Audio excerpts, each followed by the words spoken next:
Good morning everyone. Now today we are going to discuss Lavoisier's experiment, and this experiment was basically performed to show that nitrogen and oxygen both are the main constituents of air.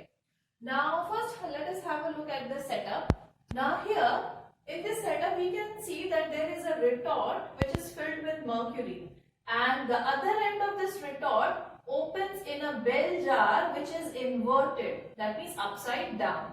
Now this bell jar is filled with air and it is inverted in a trough that is filled with mercury. So mercury rises to a certain level in a bell jar. Now what happens when we heat this retort, then the mercury becomes hot. Now there is some amount of air present in the retort as well. Now the mercury which is present in the retort will combine with the oxygen which is present in air and will form a red colored mercuric oxide. Now when the mercuric oxide is formed, the oxygen level in the air decreases because mercury is consuming the oxygen which is present in air.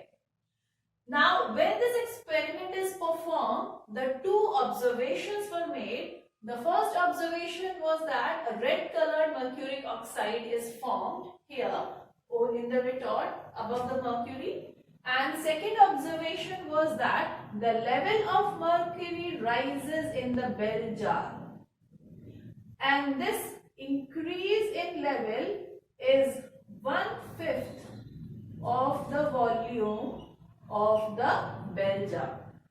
So now we will discuss the observations in detail. So what were the two main observations of the experiment?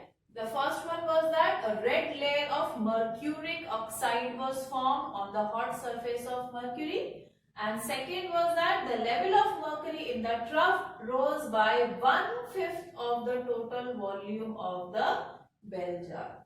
So these were the two observations which were made during the experiment, and on the basis of these two observations certain conclusions were drawn.